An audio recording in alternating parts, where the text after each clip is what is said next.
গোল করে বাঁধানো চকচকে কালো জল দেখাচ্ছে যেন কোনো বিষণ্ণ চোখের মতো। মায়ের চোখের মতো কি? স্বরূপবাবু মনে মনে ভাবলেন। কিছু আগেই দুপশলা বৃষ্টি পড়েছে।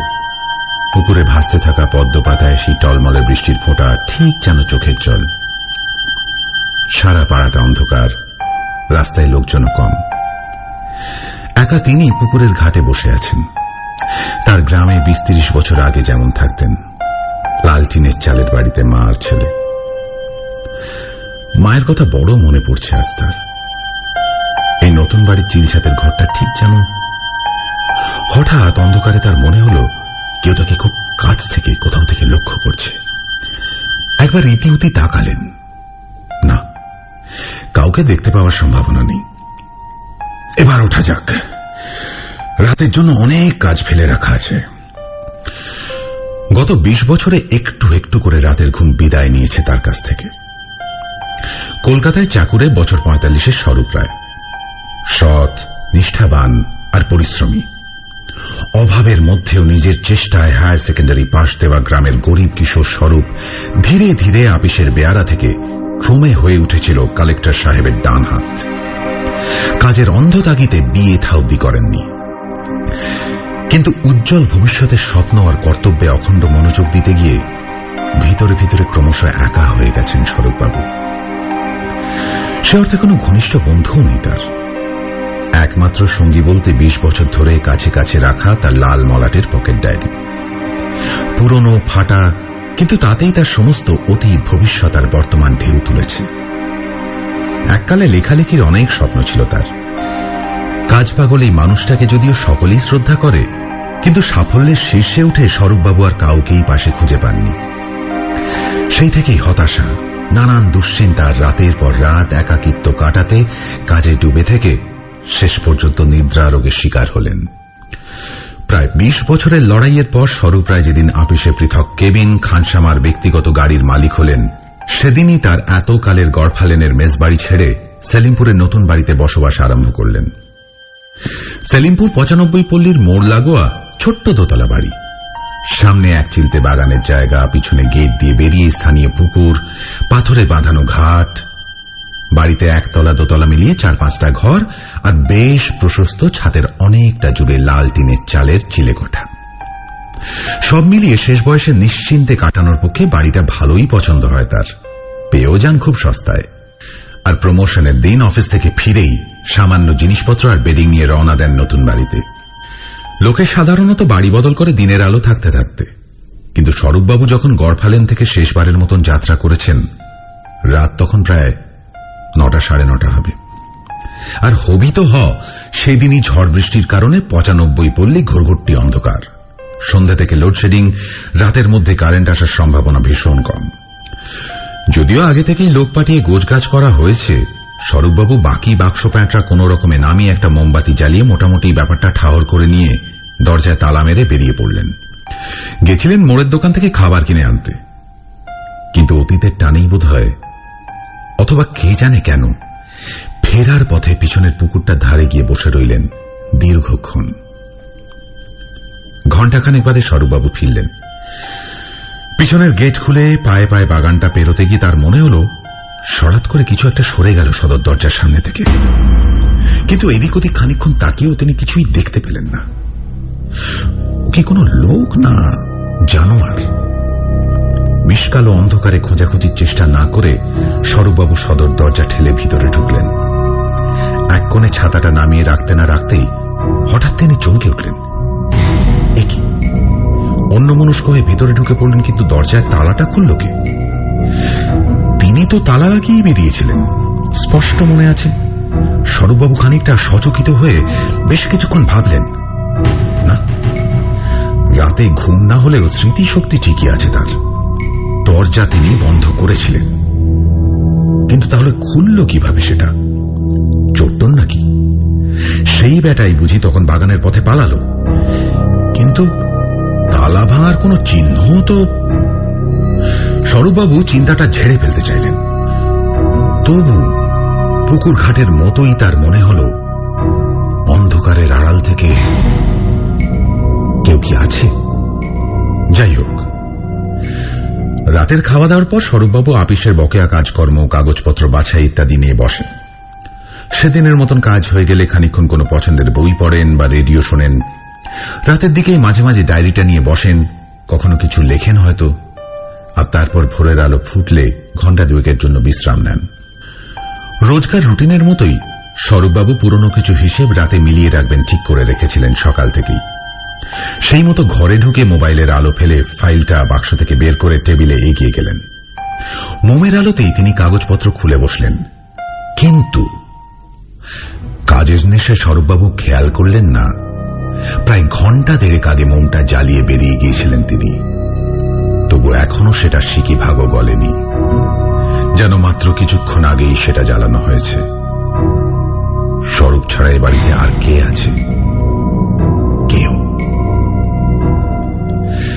কাগজপত্র খুলে স্বরূপবাবু হিসেবটা মেলাতে আরম্ভ করলেন। প্রমোশনের আগে যে দায়িত্বে ছিলেন তারই হিসেব মিলিয়ে যেতে যেতে হঠাৎ তিনি খেয়াল করলেন এক জায়গায় কোনো গোলমাল। একটা পৃষ্ঠার হিসেব মিলছে না। স্বরূপবাবুর ভুরু কুঁচকে গেল। হিসেবে এত বড় গোলমাল তার আগে কখনো হয়নি। তিনি প্রথম থেকে আবার মেলাতে আরম্ভ করলেন, কিন্তু না, কোনোভাবেই মিলছে না। খানিকটা বিরক্ত হয়ে স্বরূপবাবু চেয়ার ছেড়ে ঘরের মধ্যে পায়চারি শুরু করলেন।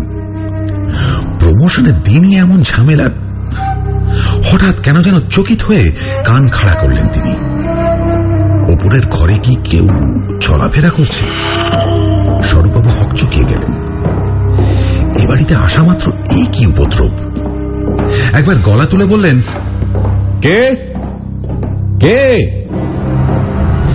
তারপর নিজেই মোমবাতিটা হাতে নিয়ে উঠতে লাগলেন দোতলায়। আর ঠিক সেই সময় কারেন্ট এসে গেল। রাস্তার আলোগুলো জ্বলে উঠল, আর স্বরূপবাবু বাড়ির আলোগুলো জ্বালাতে তৎক্ষণাৎ নিচে নেমে এলেন। ভাবলেন মনের ভুল টুল, হিসেবটা আগে মেলানো দরকার। সারা রাতের কসরতেও হিসেব কিন্তু কিছুতেই মিলল না। ক্লান্ত বিরক্ত স্বরূপবাবু 5টা নাগাদ দোতলায় উঠে এলেন। কিন্তু ঘরে ঢোকার আগেই কি মনে হতে ডায়েরি আর কলমটা আনতে আবার নিচে গেলেন। কাগজপত্রে ঠাসা ব্যাগটা বারবার হাতড়ালেন। ডায়েরিটা খুঁজে পেলেন না। অসহ্য! তার মনে হল এত সবের মধ্যে ডায়েরিটা বুঝি মেসেই ফেলে এসছেন, নাকি পথে কোথাও। আজ মনটা অশান্ত হয়ে আছে, আর আজই ডায়েরিটা। এসব ভাবতে ভাবতেই উপরে এসে শোবার ঘরের দরজাটা খুলে ভিতরে ঢুকে বিছানায় বসতেই ভীষণ চমকালেন স্বরূপ রায়। এখানে নয়, আরো উপরে ছাদের ঘর থেকে আসছে কারো চলাফেরার শব্দ, স্পষ্ট, যেন কেউ খুব অস্থির হয়ে ঘোরাফেরা করছে। হাতে দরজার খিলটা তুলে নিয়ে ছাদে উঠেলেন তিনি। ছাদের ঘরে বাইরে থেকে তালা মারা। হ্যাঁ, এটা তো তিনি নিজের হাতেই মেরেছেন। পুরনো বাতিল জিনিসপত্র, ভাঙাচোরা, বহু ব্যবহৃত এই ঘরে ডাঁই করে রাখিয়েছেন। ইঁদুর টিঁদুর হবে হয়তো। বন্ধগুদমে কে আর আসবে? নেমে এলেন তিনি। স্বরূপবাবু এসে বিছানায় শুয়ে পড়তেই আবার শুরু হল পায়চারির ক্ষীণ শব্দ, যেন কেউ ব্যস্ত হয়ে বাইরে বেরোবার জন্য তৈরি হচ্ছে। কিছুক্ষণ পর মৃদু গলার স্বরও শুনতে পেলেন তিনি। কেউ খুব উত্তেজিত হয়ে কথা বলছে যেন। স্বরূপবাবু একবার ভাবলেন আবার উপরে যাবেন চাবিটা নিয়ে, কিন্তু অজানা একটা অস্বস্তি হতে লাগলো তার। কেউ কি সত্যিই আছে তার সঙ্গে? তাকে লক্ষ্য করছে, তার সঙ্গে ঘুরছে। কেন? কে? নানান চিন্তায় দুশ্চিন্তায় পাশোপাশ করতে করতে কখন যেন ঘুমিয়ে পড়লেন স্বরূপবাবু। অনেক পরে ধর্মড়িয়ে বিছানায় উঠে বসলেন স্বরূপবাবু। তাড়াতাড়ি ঘড়িটা বালিশের পাশ থেকে তুলে নিয়ে দেখলেন প্রায় 10টা বাজে। তড়ি ঘড়ি বিছানা থেকে নেমে তৈরি হতে লাগলেন তিনি। নতুন কেবিনে প্রথম দিনেই এত দেরি, তার উপর হিসেবে গরমিল। পড়িমড়ি করে গাড়ি নিয়ে অফিসে পৌঁছলেন স্বরূপবাবু। লিফটে দেখা হলো পুরনো কলিগ আশুতোষের সঙ্গে। একগাল হেসে এসে হঠাৎ শুধল, কি হে, তুমি আর বারবার ওঠানামা করবে কেন? এখন তো খাসবে আরা, চা খেতে নেমেছ বুঝি? স্বরূপবাবু মনে মনে লজ্জা পেলেন। গোটা চাকরি জীবনে এ সময় তিনি চা খেতেই নেমেছেন বটে, আজ যে এত দেরি হয়ে যাবে। ভাবতে ভাবতেই তিনি লিফট থেকে বেরোচ্ছেন। আশুতোষ পিছন থেকে একটু চাপা গলায় বলল, দেখা করেছো? কি বললেন সাহেব? আজ কি হয়েছে? সকাল থেকেই ফায়ার হয়ে আছেন। স্বরূপবাবু চমকালেন, ঘুরে দাঁড়িয়ে বললেন, কেন, কি ব্যাপার? আমাকে ডেকেছেন নাকি? এইবার আশুতোষের অবাক হওয়ার পালা। বলল, তোমার হলো কি? সকালেই তো বলে পাঠালাম, তোমার বেয়ারা জানিয়ে গেল বাবুকে বলে দিয়েছে বাবু পুরনো টেবিলেই কিছু কাজ সেরে যাবে। যাও যাও, আর দেরি করো না। আশুতোষ আর কথা না বাড়িয়ে চলে গেল। স্বরূপবাবুর চোখে মুখে খটকা। বেয়ারা, পুরনো টেবিল, এসবের মানে কি? আর দেরি না করে স্বরূপবাবু কালেক্টরের কেবিনের দিকে এগিয়ে গেলেন। আসবো স্যার? দরজাটা ঠেলে ভেতরে ঢুকলেন স্বরূপ। একগাল হেসে স্বরূপকে অভ্যর্থনা জানালেন কালেক্টর বিশ্বম্ভর ব্যানার্জি। আরে রয়, এসো এসো, বলো কি বলবে? ডোন্ট মাইন্ড প্লিজ, সকালে তোমায় যা তা বলেছি, আসলে হিসেবটা নিয়ে দুশ্চিন্তায়। আরে বসো বসো। বসবেন কি? স্বরূপবাবু ততক্ষণে পাথর, তিনি যেন মেঝের সঙ্গে সেটে গেছেন। সাহেব বলে কি? সকালে কখন কথা হলো তার সাথে? তাছাড়া হিসেবের গরমিলের কথা ইনি জানলেন কিভাবে? তিনি তো এখনো কিছু বলেননি। স্বরূপবাবু ধীরে ধীরে বললেন, না মানে ইয়ে স্যার, হিসেবটা।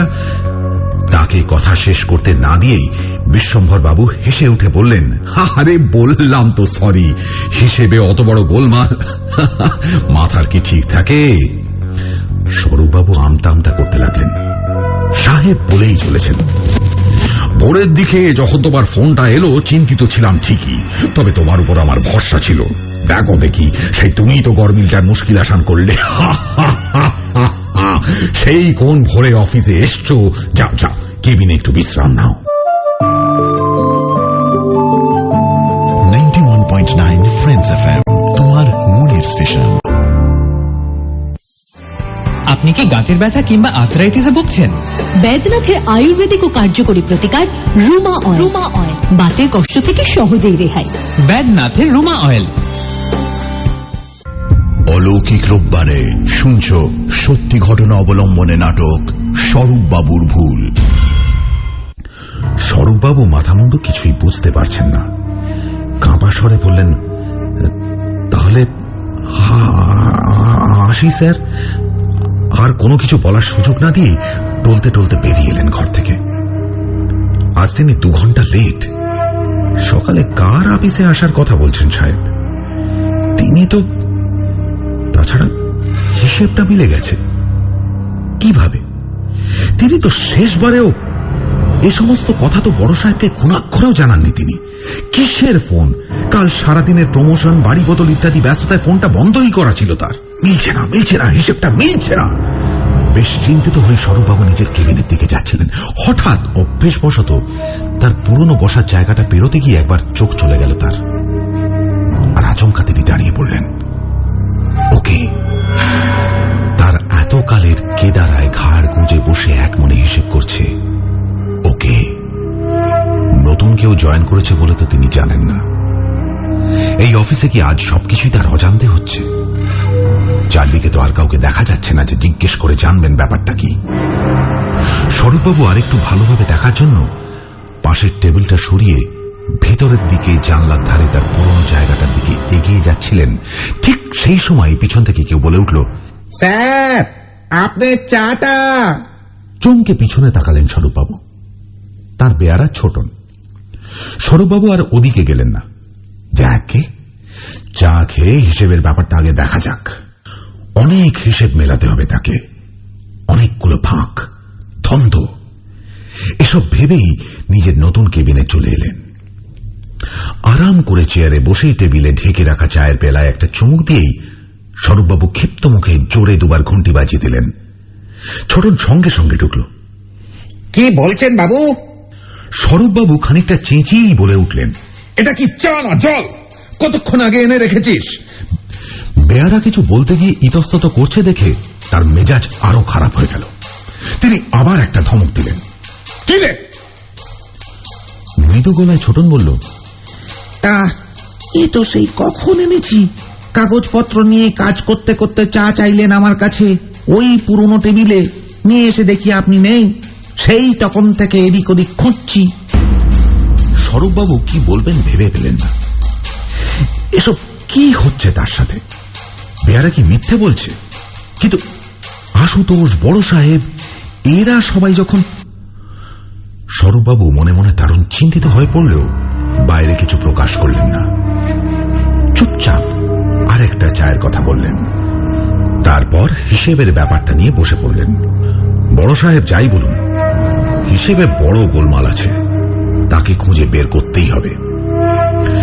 কাগজপত্র গুছিয়ে নিয়ে বসতে বসতেই স্বরূপবাবুর মাথায় ঘুরতে লাগলো একটু আগেই তাঁর চেয়ারে বসে কাজ করতে দেখা ছেলেটির কথা। বছর 23-24 হবে। ফাইলের পাতাটা উল্টাতে উল্টাতে স্বরূপবাবু ভাবলেন, অফিসে নতুন সে তো বোঝাই যাচ্ছে, কিন্তু কেন যেন তার মনে হচ্ছে একে আগে কোথাও দেখেছেন। চেহারাটা খুব পরিচিত লাগলো এক ঝলকে। মুখটুক তেমন করে দেখতে পাননি, যেমন ঘাড় গুঁজে কাজ করছিল। হবে হয়তো তাকে দেখি, যে সে তো নয়, এদের একটু ভয় টয় পাওয়ারই কথা এখন। 7-5 ভাবতে ভাবতেই এক নজরে হিসেবটা মিলিয়ে নিচ্ছিলেন প্রথম থেকে। সহসা এক জায়গায় চোখ আটকে গেল। আরে এই তো, এইখানেই তো, কাল সারা রাতে এই জায়গাটাতেই তো হিসেবটায় গোলমাল হচ্ছিল। কিন্তু অবাক হয়ে বারবার পরীক্ষা করলেন স্বরূপবাবু। না, কোনো ভুল নেই। স্যার! স্বরূপবাবু গলার আওয়াজ পেয়ে মুখ তুলে দেখেন ছোটন। কি ব্যাপার জিজ্ঞেস করতে সে একটা ছোট্ট পৃষ্ঠা বাড়িয়ে ধরল। পুরনো টেবিলের পায়ের কাছে নাকি পড়েছিল, সে দেখাতে নিয়ে এসছে তাকে। স্বরূপবাবু কাগজটা নিয়ে টেবিলেই চাপা দিয়ে রেখে দিতে যাচ্ছিলেন, পরে সময় মতো দেখবেন, কিন্তু হঠাৎ চোখ পড়ল, আরে এ তো তার ওই বকেয়া হিসেবেরই একটা পৃষ্ঠা। কেমন ছিঁড়ে ধুলো পড়ে একাকার, কখনো হয়তো পড়ে টড়ে গিয়ে থাকবে। এবার আর খটকাটা উড়িয়ে দিতে পারলেন না স্বরূপবাবু। কাল রাতে ঠিক এই পৃষ্ঠাটার জন্যই হিসেবটা তার মেলেনি, কিন্তু আগে পরে ভালো করে মিলিয়ে দেখলেন আবার। কিন্তু এখন তো সব ঠিকঠাক আছে। যে পৃষ্ঠাটা তিনি এই মুহূর্তে হাতে ধরে আছেন তার হুবহু কপি তার সামনে মেলে রাখা ফাইলে। এই হিসেবটা এমন নিখুঁতভাবে জুড়ল কে? এসব তো শুধু তারই ডিপার্টমেন্ট। পাতাটা কোথায় পাওয়া গেল আরেকবার ভালো করে জেরা করবেন ছোটনকে। মন থেকে সন্দেহটা না গেলেও স্বরূপবাবু আর কিছু বললেন না, যদিও মনে মনে খটকাটা, হিসেবটা মিলল কিভাবে, কে মেলালো? তার পুরনো টেবিলে ওই ছেলেটি কি? কিন্তু কে সে? কাউকে শুধিয়ে নিতে হবে। খাটিয়ে ছেলে দেখে মনে হয়। প্রথম দিন আর নতুন দায়িত্ব এখনো আসেনি। স্বরূপবাবু তাড়াতাড়ি উঠে পড়লেন। ঠিক করেছিলেন বেরোবার পথে ছেলেটির সঙ্গে কথা বলে যাবেন। নতুন এসেছে আর তার কাজই করছে যখন, হিসেবের গড়মিলটার ব্যাপারে আগে থাকতে সাবধান করে রাখা ভালো। কিন্তু টেবিলে ছেলেটাকে দেখতে পেলেন না, কোথাও গেছে কোনো কারণে হয়তো। স্বরূপবাবু দেখলেন টেবিলে খোলা ফাইলপত্র ছড়ানো রয়েছে, কেদারাটা পিছন দিকে ঠেলা, আর একটু অন্যমনস্ক হয়ে পড়লেন স্বরূপবাবু। কেদারার হাতল থেকে ছেলেটিরই ব্যাগ ঝুলছে বোধহয়, ছোপ ধরা সস্তার জিন্সের ছোলা। এই ব্যাগ তার খুব চেনা। জীবনের প্রথম দিকে কেরানি স্বরূপ রায় ঠিক এইরকমই ব্যাগ কাঁধে অফিসে আসতেন, উদয়াস্ত খাটতেন। এই ছেলেটিরই মতো ঘাড় গুঁজে সারাদিন কাজ আর কাজ। স্বরূপবাবুর মনটা হঠাৎ খারাপ হয়ে গেল। গ্রামের কথা, অভাবের কথা, পুরনো রংচটা দিনগুলোর কথা মনে পড়ে যাচ্ছে তার। এসব ভাবতে ভাবতেই নিচে নেমে এসছেন স্বরূপবাবু। ড্রাইভারকে ফোন করে গেটে আসতে বলে একটা সিগারেট ধরিয়েছেন। পিছন থেকে আশুতোষের গলা, কি ব্রাদার, নতুন বাড়ির জন্য ছটফট করছো বুঝি? স্বরূপবাবু ঘুরে তাকিয়ে মৃদু হাসলেন, কিছু বললেন না। একটু পরে এটা সেটা কথার পর আশুতোষ বললে, শুনলাম তুমি নাকি তোফা কেবিন ছেড়ে নিজের পুরনো ফাঁকা টেবিলে ছেড়ে আসা ডাঁই করে রাখা ফাইলপত্রের মধ্যে ডুবে আছো সকাল থেকে। কি খুঁজছিলে? গুপ্ত ধনটন রেখেছ নাকি ভায়া? এক যুগ তো কাটালে ওই পোড়া কেদারায় বসে বসে। স্বরূপবাবু ভালো করে বুঝতেই পারেন না, কাল রাত থেকে একসাথে এতগুলো অদ্ভুত ঘটনা। আমতা আমতা করে বলার চেষ্টা করেন, না মানে আমি নিজে তো আজ 10টার পরেই। কিন্তু এই সময়ই তার গাড়িটা এসে দাঁড়ায়। তিনি আর কথা না বাড়িয়ে উঠে পড়েন। লেট তিনি সাধারণত করেন না। আজ হয়তো কোনো ভুল বোঝাবুঝি হয়েছে। বড় সাহেবের কেবিন থেকে ফেরার পথেই যা 2-1 মিনিট, এছাড়া তো ওই টেবিলে যাননি। বেয়ারাও কি যেন বলছিল। এই যা, ছেলেটির কথা আর জিজ্ঞেস করা হলো না আশুতোষকে। জিন্সের ব্যাগটা কে হতে পারে ছেলেটি? বাড়ি পৌঁছে গেছেন। গাড়ি থেকে নেমে বাগানটা পেরিয়ে সদরের তালা খুলছিলেন স্বরূপবাবু। হঠাৎ তার মনে হল নতুন একটা ডায়েরি কিনে আনা যাক। দরজাটা ভেজিয়ে তিনি বেরিয়ে পড়লেন। কিছুক্ষণ পরে ডায়েরি আর একটা কলম নিয়ে ফিরলেন। ঢোকার আগে দরজার পাশে একটায় জুতোটা ঢোকাতে গিয়ে হঠাৎ করে চোখ পড়ল আদ্যিকালে ছেঁড়া চুটি জোড়া দেখতে পাচ্ছেন না। নীল ফিতের চলটা ওঠা গোড়ালি হয়ে আসা চুটিটা আজও তিনি রেখে দিয়েছেন। স্পষ্ট মনে আছে তার, শহরে চাকরির খোঁজে এসে প্রথম খরিদ করেছিলেন ওই চটি জোড়াই। কিন্তু গেল কোথায়? স্বরূপবাবু মনে করে দেখলেন মেস থেকে আসার সময় 102 এনেছিলেন। চটিটা তো থাকার কথা। অন্যমনস্ক হয়ে চটিটার কথা ভাবতে ভাবতেই তিনি ঘরে ঢুকলেন। হাত মুখ ধুয়ে একতলার ঘরের টেবিলে ডায়েরিটা নিয়ে বসলেন। পুরনো ডায়েরিটার জন্য তার মনটা আনচান করে উঠল। তার সব পুরনো জিনিসপত্র যেন এক এক করে হারিয়ে যাচ্ছে। নতুন অনেক কিছুই আছে অবশ্য এখন, কিন্তু গ্রামের কথা মনে পড়ছে তার। লাল টিনের চালের ছোট্ট একতলা বাড়িটা তাদের, ঠিক এই বাড়ির চিলে ঘরটার মতোই। নতুন ডায়েরিটা খুলে স্বরূপবাবু আনমনে পরপর লিখে রাখলেন নীল চটি, পুরনো ডায়েরি, আর আর কি মনে হতে লিখে রাখলেন জিন্সের ব্যাগ। হারানো দিনের স্মৃতিগুলো হারিয়ে যাচ্ছে কেন? তার মনটা অস্থির হয়ে আছে। কোথাও কিছু একটা হয়েছে, তিনি বুঝতে পারছেন না। ধীরে ধীরে উপরে শোবার ঘরে উঠে এলেন স্বরূপবাবু। একটা বই নিয়ে বিছানায় উপুড় হলেন। বেলা এখনো আছে। পড়তে পড়তে একসময় ঘুমিয়ে পড়লেন তিনি। ঘুম ভাঙল ঝুম বৃষ্টির শব্দে। জানলার জলের ছাঁটে তার বিছানাটা ভিজে যাচ্ছে। আধ ঘুমন্ত স্বরূপবাবুর মনে হল বৃষ্টি ছাড়াও অন্য কোনো একটা শব্দে তার ঘুমটা ভেঙেছে। সঙ্গে গড়িয়ে গেছে, বাড়ি খুটখুটে অন্ধকার। আন্দাজে স্বরূপবাবুর মনে হল খুটখাট শব্দটা বোধহয় একতলা থেকে আসছে। ঘরের আর সিঁড়ির আলোটা জ্বালিয়ে আস্তে আস্তে নিচে নামলেন স্বরূপ। এ ঘর ও ঘর, বাথরুম, না, কেউ কোথাও নেই। রান্নাঘরের দিকে এগোতে যাবেন, হঠাৎ থমকে দাঁড়ালেন স্বরূপ রায়। এ কি? সদর দরজা তো ভিতর থেকে বন্ধ করলেন তিনি নিজের হাতে। সেটা আবার পাল্লা খুলল কে? স্বরূপবাবুর একটা অস্বস্তি হতে লাগলো। পুরনো অভ্যেস তার দরজা খুলে রেখে ঘরে ঢুকে শুয়ে পড়া। প্রথম প্রথম শহরে এসে অসুবিধে হতো। দরজা খোলা রেখে মেসের নানান জিনিসপত্র চুরি হয়ে যেত। এখন অভ্যেস হয়ে গেছে, কিন্তু এখন সেটা খুলল কিভাবে? স্বরূপবাবুর মনে হল তাকে ঘিরে যেন একটার পর একটা রহস্যজনক ঘটনা ঘটে যাচ্ছে। তহবিলের আচমকা গোলমাল, তারপরে আশ্চর্যভাবে সেটা মিটমাট হয়ে যাওয়া, বেয়ারা, তার অফিসের কলিগরা বা বড় সাহেবের অদ্ভুত কথাবার্তা, সব মিলিয়ে যেন স্বরূপবাবু নিজে আর স্বরূপ রায় নন, অন্য কেউ। স্বরূপবাবু মনে মনে ভাবছেন হঠাৎ যেন অজানা অচেনা কেউ তার এতকালের জায়গা দখল করে নিয়েছে। ঠিক সেই ছেলেটির মতো অস্থির লাগছে তার। মনে হচ্ছে অতীত, বর্তমান আর পুরনো স্মৃতি যেন অধিকার করে আছে আর কেউ। তিনি নন, কখনোই তিনি নন।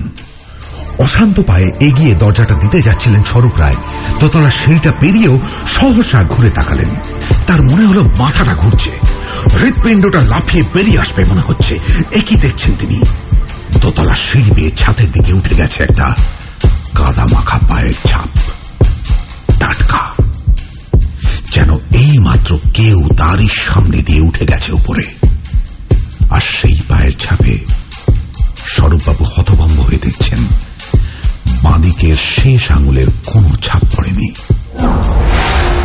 অজান্তেই তার মাথাটা নিচু হয়ে নিজের বাঁদিকের পায়ে আটকে গেল। হ্যাঁ, ঠিকই চিনেছেন, এ তারই পায়ের ছাপ। ছোটবেলায় হড়কে গিয়ে মায়ের আঁশপটিতে তার বাঁ পায়ের কোড়ে আঙুলটা কাটা পড়েছিল। চিনেছেন? কিন্তু না, এ হতে পারে না, অসম্ভব। হাতড়ে সদর দরজার কড়াটা ধরে ফেললেন তিনি। হু হু করে ঘামছেন আর দাঁড়িয়ে থাকতে পারছেন না। বুট পরেই অফিসে যান তিনি। আজও তাই গিয়েছেন। পায়ের কাদার দাগ লাগার কোনো সম্ভাবনাই নেই। কে তাকে তাড়া করে বেড়াচ্ছে? কে? খুব অসুস্থ বোধ হয় তার। হু হু করে ঘামছেন। হাতড়ে দরজাটা খুলে দিলেন পুরোটা। আর তারপরেই স্বরূপবাবু আধো অন্ধকারে ল্যাম্পপোস্ট থেকে ভেসে আসা সামান্য আলোতেও স্পষ্ট চিনতে পারলেন তার প্রথম জীবনের সঙ্গী সেই ফাটা জলটা ওঠা নীল হাওয়াই চপ্পল। কাদায় মাখামাখি হয়ে পড়ে আছে সদর দরজার জুতোর র্যাকটার পাশেই। কেউ যেন এক্ষুনি ছেড়ে রেখে ভেতরে ঢুকেছে। স্বরূপবাবু হাতড়ে দরজার কড়াটা ধরে বসে পড়লেন ধপ করে। তার মনে হল তিনি কোথাও যেন তলিয়ে যাচ্ছেন।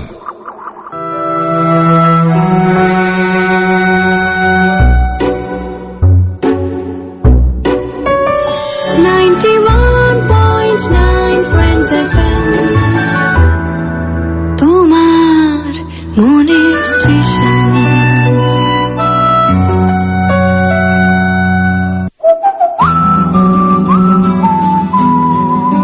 শহরের রাস্তায় তখনও উপচে পড়া ভিড়। হাজারো ঝক্কি সামলে বাড়ি ফিরে কফির পেয়ালায় চুমুক দিতে দিতে ছলকে যায় সুখ দুঃখগুলো। সন্ধে নামলে কফির সাথে তুমি, মনের মধ্যে জমাট বাঁধা কথাগুলো উড়তে চায় পাখা মেলে।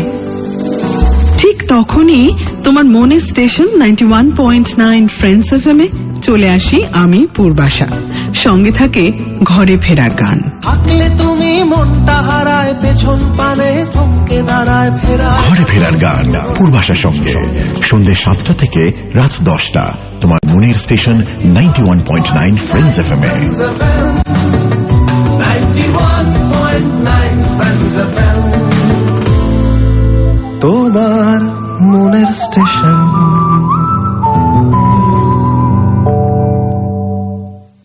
ঘরে ফেরার গান in association with Anu Sarees and Salwar Suits, Ganguly Pearls, মুক্তোর গয়নার নির্ভরযোগ্য নাম গাঙ্গুলি পার্লস, হাজরা রোড।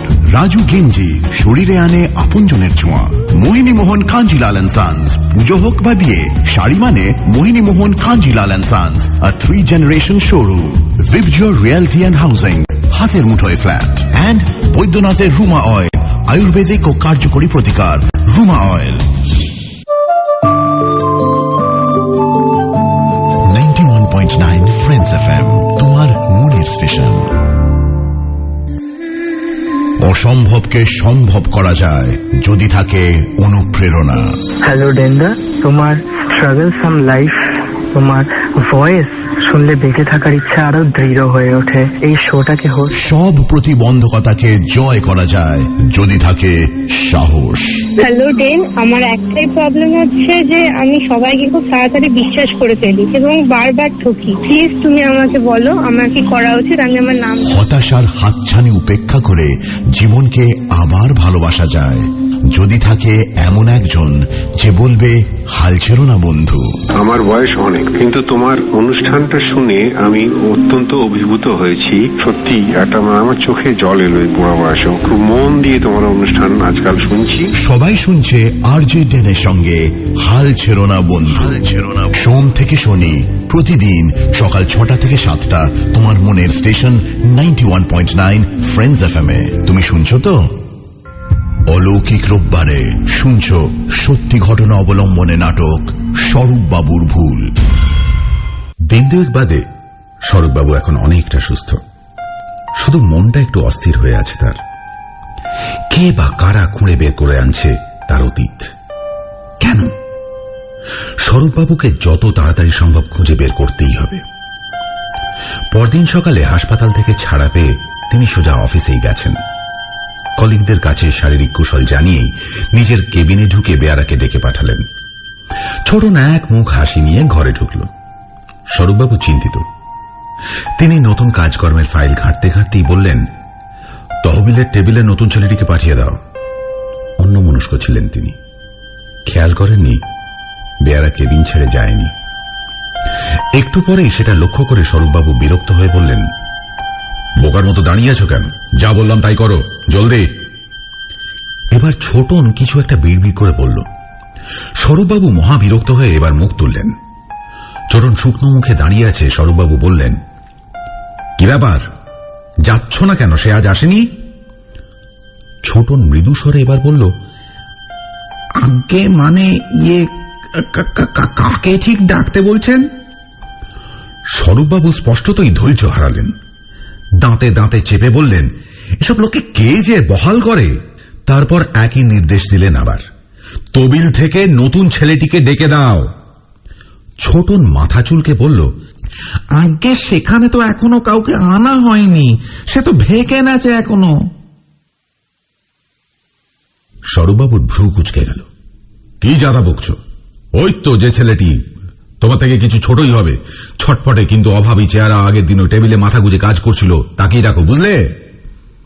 ছোটন কিন্তু গেল না। সে আস্তে আস্তে বলল, আগে কোন দিনের কথা বলছেন? মানে ওই টেবিলই তো কাউকে। আরে এই তো গত পরশুই বড় সাহেবের কেবিন থেকে ফেরার পথে নতুন কেবিনে আমার প্রথম দিন ছিল। আমার আগের টেবিলে ছেলেটি ছিল সেদিন, মনে নেই? আরে আমি যাচ্ছিলুম আর তুমি পিছন থেকে চায়ের জন্য। ছোটন সাহেবকে মাঝপথে থামিয়ে দিয়ে হড়বড় করে বলে উঠল, আমি পাঠিয়ে দিচ্ছি, বলেই বেরিয়ে গেল। স্বরূপ রায় অবাক হয়ে দেখলেন তার চোখে মুখে স্পষ্ট ভয়ের চিহ্ন। তিনি কিছুই ধরতে পারলেন না। যাই হোক, ছেলেটি এলে কথা বলা যাবে ভেবে তিনি ফাইলে ডুবে গেলেন।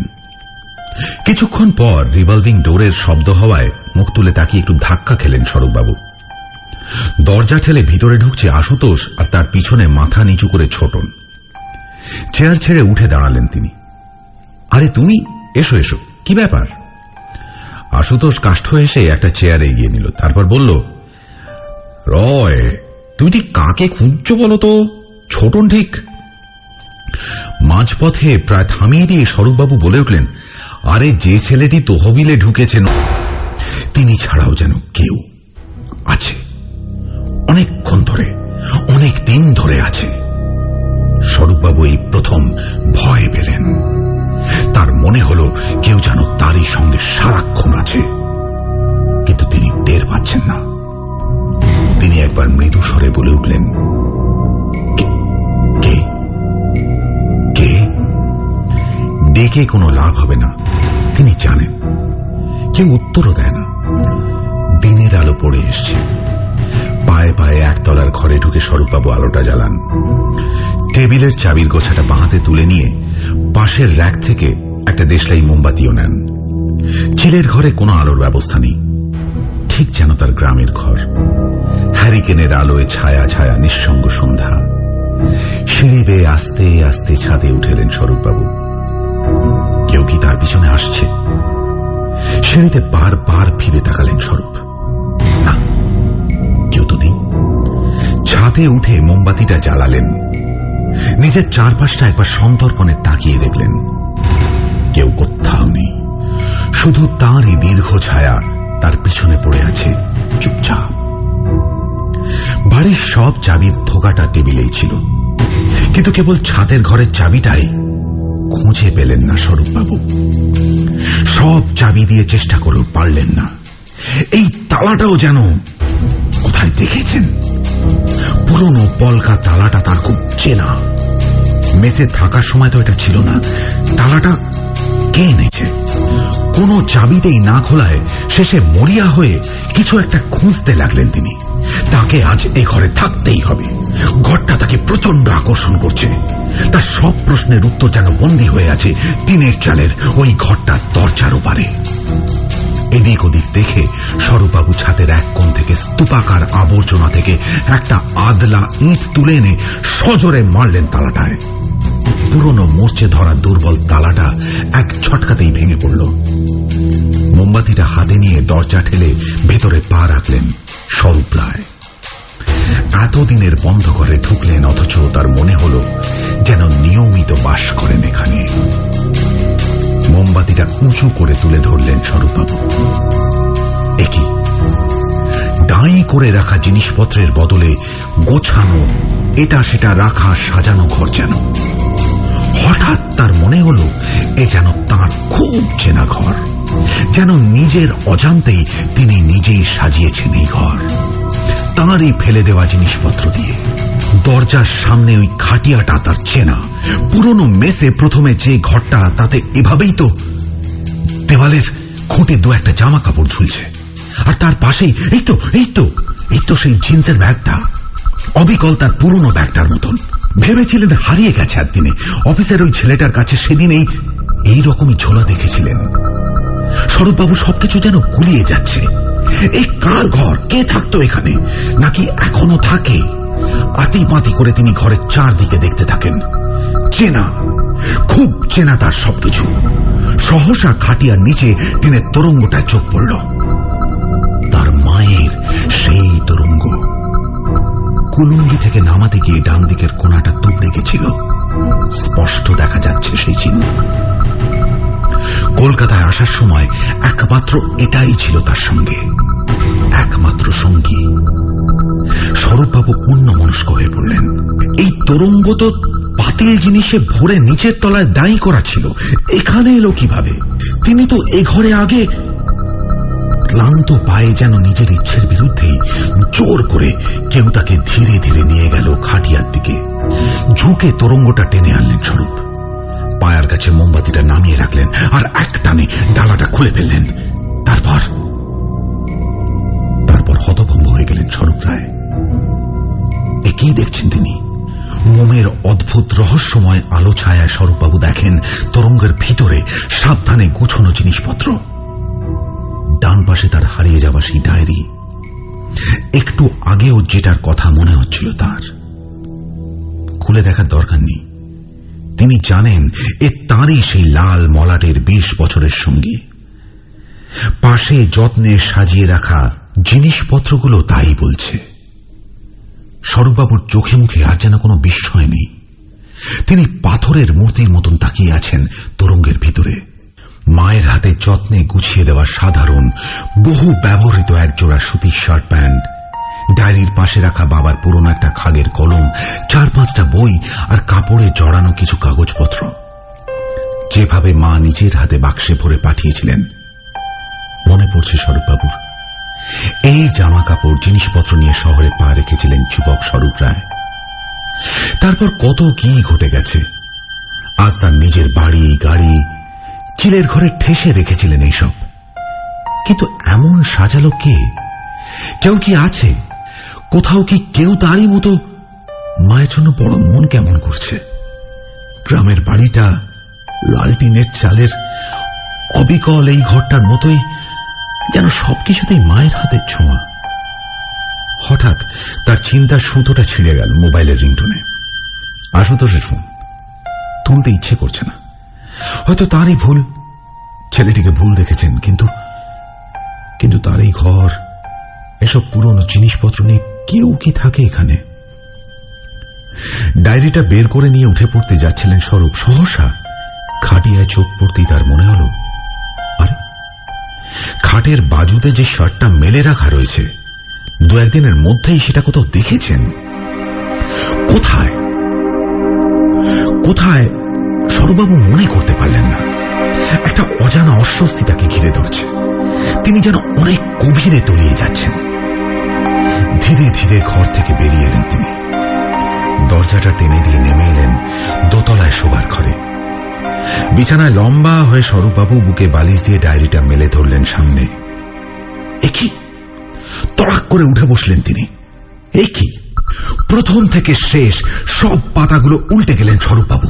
নিজের চোখে বিশ্বাস করতে পারছেন না তিনি। ডায়েরিটা আগা গোড়া ফাঁকা। শহরের একাকিত্বে তার এই 20 বছরের খোয়াবনামা যেন এখনো লেখাই হয়নি। যেন সদ্য গড়ফালেনের মোড়ের দোকান থেকে বাকিতে নিয়ে আসা ঠিক 20 বছর আগেকার এক সন্ধ্যের মতো। অস্থির লাগছে তার। কেউ কি প্রতিশোধ নিচ্ছে তার উপর? কিন্তু কিসের? এক ঝটকায় ডায়েরিটা ব্যালকনি থেকে ছুঁড়ে ফেলে দিলেন স্বরূপবাবু। স্বরূপবাবু খানিকক্ষণ হতবুদ্ধি হয়ে বসে রইলেন। তাকে নিয়ে কি যে ঘটছে বুঝতে পারছেন না। বিছানা থেকে নেমে অস্থিরভাবে ঘরময় পায়চারি শুরু করলেন তিনি। আর তার কিছুক্ষণ পরেই উপরে যেন চিলছাতের ঘর থেকে আবার শব্দ। কান পেতে রইলেন স্বরূপবাবু। হ্যাঁ, যেন কেউ আছে সেই ঘরে, ঘুরছে, কথা বলছে, উঠছে, বসছে, সব টের পাচ্ছেন তিনি। তার হাত পা ঠান্ডা হয়ে আসছে। স্বরূপবাবুর মনে হয় তিনি পাগল হয়ে যাচ্ছেন। দ্রুত পায়ে এগিয়ে তিনি শোবার ঘরের দরজাটা ভিতর থেকে বন্ধ করে দিলেন। না না, উপরে উঠে যেতে তিনি পারবেন না। হয়তো এমন কিছু দেখবেন যার মুখোমুখি হতে তিনি প্রস্তুত নন। অসহ্য ভয়, আশঙ্কা আর উৎকণ্ঠায় রাতটা বন্দী হয়ে কাটালেন স্বরূপরায়। ওপরের ঘর এখন স্তব্ধ, কিন্তু একটু আগে কে কে কে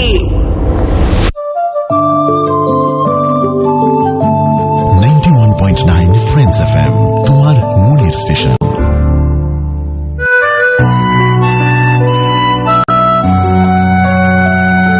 যখন দূরে থাকো তখন তুমি কাছে।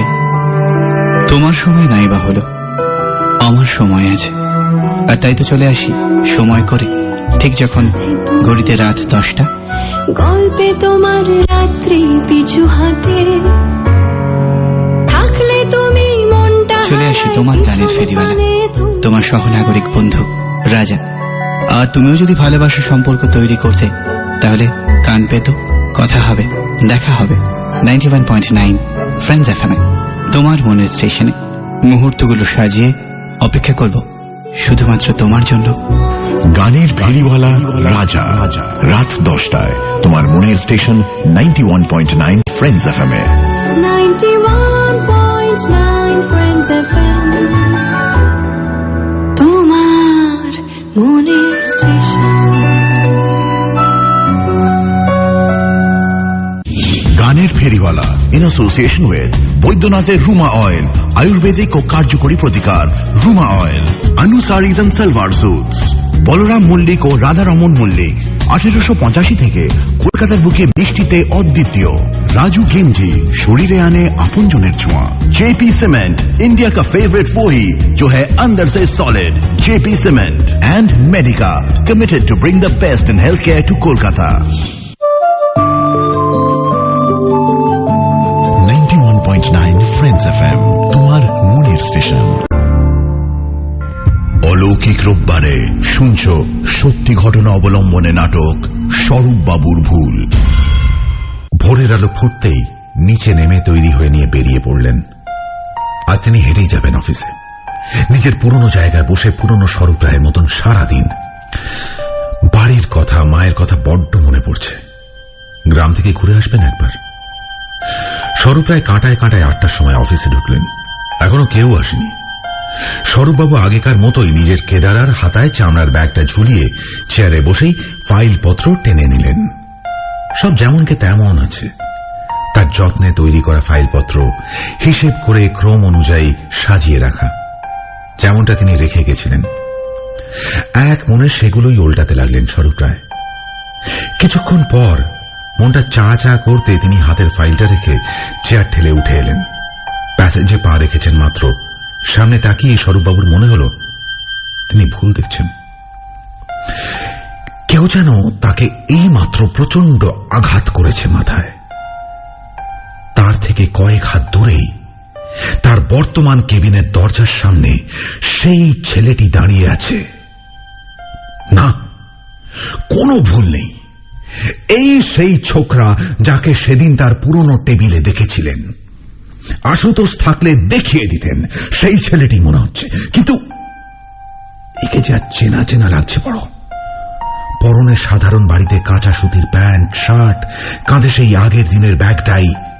কোঁচকানো প্যান্টের তলায় দেখা যাচ্ছে সস্তা চপ্পল। ইতি উতি চাইছে ছেলেটি, কেন কাউকে খুঁজছে। একটু একা থাকবেন একদিন, তার উপায় নেই। স্বরূপবাবু গলা খাঁকারি দিতে ছেলেটি চমকে তাকালো। ভীতু চোখ মুখ, বোঝা যায় নানান ঘাটে ঘুরে ঘুরে খেদানি খাচ্ছে বেশ কিছুদিন ধরে।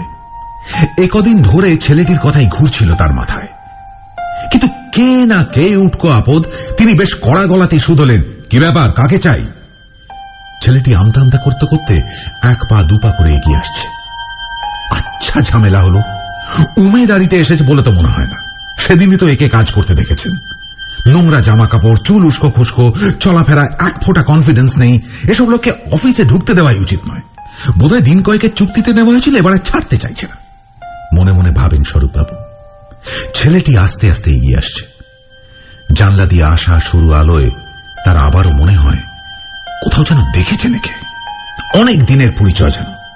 এই মুখটা তার চেনা, গলার বাঁদিকে জড়ুলটাও যেন। পেটে আঁচড়ান চুল, বয়স কম কিন্তু অভাবে শরীরটা ভাঙাচোরা, রোগা হাতে জড়ানো লাল সুতোয় একটা তামার মাদুলি, এটাও তার চেনা। কোথায় যেন দেখেছেন, কিছুতেই মনে করতে পারছেন না স্বরূপবাবু।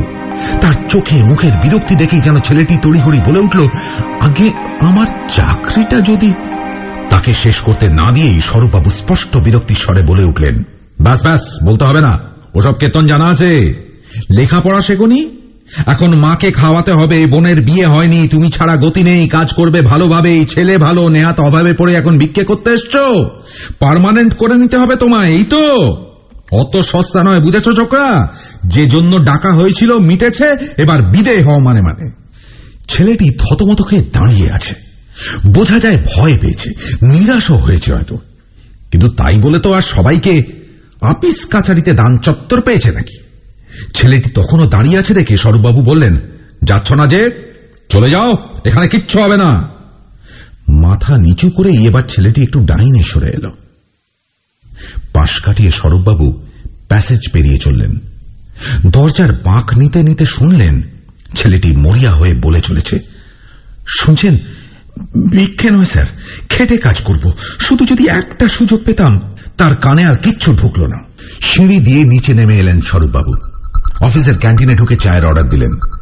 তার মনটা অশান্ত হয়ে আছে, অঙ্কটা মিলছে না। এই ছেলেটিকে এত চেনা লাগছে কেন? তার আত্মীয় কেউ হবে নাকি? চাটা শেষ করে বাইরে বেরিয়ে এলেন তিনি। আপদ বিদে হয়েছে কিনা ভাবতে ভাবতেই সিঁড়ি দিয়ে উঠছেন, দেখেন ধীর পায়ে নেমে আসছে ছেলেটি। সিঁড়ির খিড়কি দিয়ে একরাশ আলো পড়ছে তার উপর। স্বরূপবাবু এতক্ষণে খেয়াল করেন ছেলেটির পরনে সেই আগের দিনের জামাটা। কাল রাতে তিনি এটাই তার চিলছাতের ঘরে দেখেছিলেন। তিনি কি ভুল দেখছেন? কিন্তু কোথায় দেখেছেন একে? একবার জিজ্ঞেস করে দেখবেন। তিনি কোনো সিদ্ধান্ত নিতে পারছেন না। শুধু একটা খটকা, ওই জরুলটা, ওটা যে বড্ড চেনা। তার সঙ্গে চোখাচোখি হতেই থমকে দাঁড়িয়ে পড়েছে ছেলেটি। মৃদু স্বরে সে বলল, হিসেব নিকেশ না হলেও ছোটখাটো লেখালেখির কাজ যদি। আপনাদের তো লোক লাগে না? আমি তেমন পাশ দিইনি, কিন্তু লিখতে পারি একটু আধটু। আপনার টেবিলে নমুনা রেখে গেলাম, যদি দেখে শুনে মনে হয় আমি না হয় আসবো আবার। স্বরূপবাবু মহা বিরক্ত। এ তো পিছু হটবার ছেলেই নয়।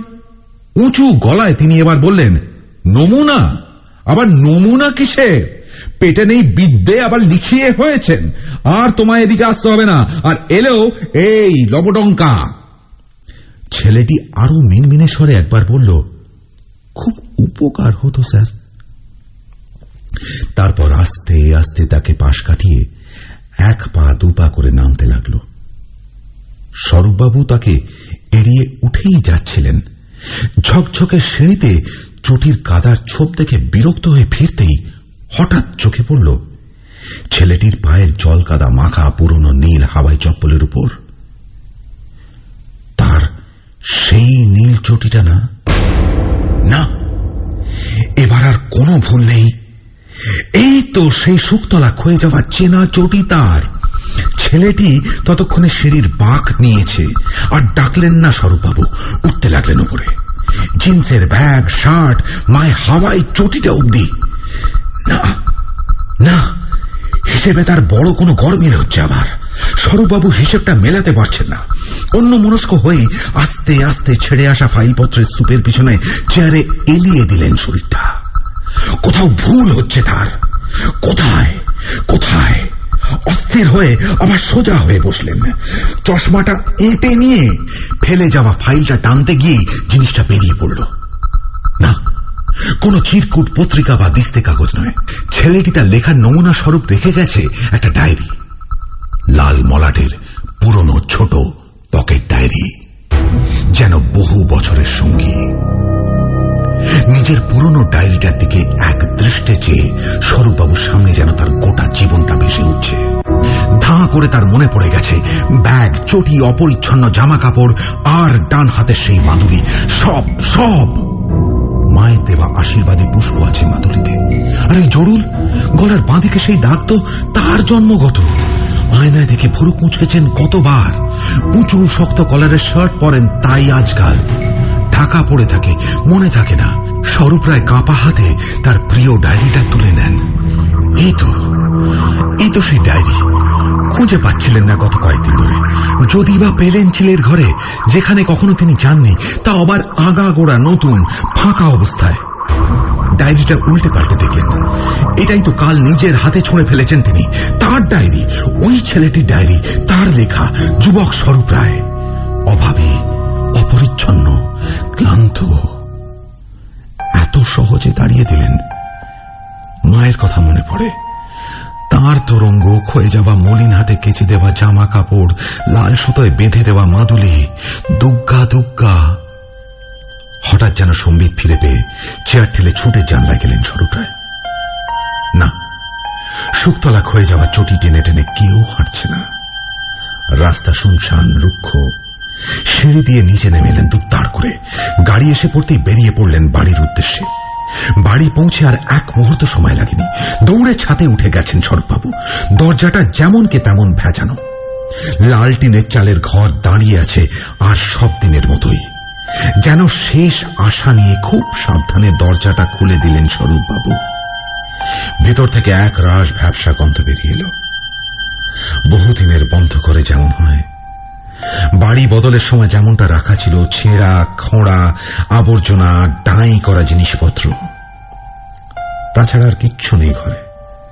এ মাথা ও মাথা খাঁ খাঁ করছে। একটা দীর্ঘশ্বাস ফেলেন স্বরূপবাবু। লাল টিনের চিলঘর তাকে তার গ্রামের একতলা ছোট ঘরে ফিরিয়ে নিয়ে গেছিল। লড়াইয়ের শুরু সেই ঘুপচি গড়ফালেনের মেজবাড়ির প্রথম ঘরটায় ফিরিয়ে নিয়ে গেছিল হয়তো। কিন্তু কেন? স্বরূপ রায় কে? সফল আর সচ্ছল তিনি, নাকি ওই ছেলেটি লাজুক, ভীতু, মাদুলি, ডায়েরি আর মায়ের তরঙ্গ সম্বল করেই যে কোথা থেকে আজ তার সামনে এসে দাঁড়িয়েছিল? কেন? ও কে? 20 বছর আগের স্বরূপ রায়, নাকি কোনো অসুরেরই ছায়া? তাকে একবার ডাকাও হল না। স্বরূপবাবুর বুকটা হু হু করে উঠল। মনে হলো হিসেবে কোথাও একটা যেন বড্ড বড় গরমিল হয়ে গেল তার। মনে হলো বড় ভুল করলেন তিনি। জীবনের হিসেবে যে ছেঁড়া পাতাগুলো তার সামনে ফিরে এসেছিল আশ্চর্যভাবে, তারা উড়ে হারিয়ে গেল চিরতরে ইতিহাসের পাতায়, ফেলে আসা দিনগুলোতে। স্বরূপবাবু আবার একা।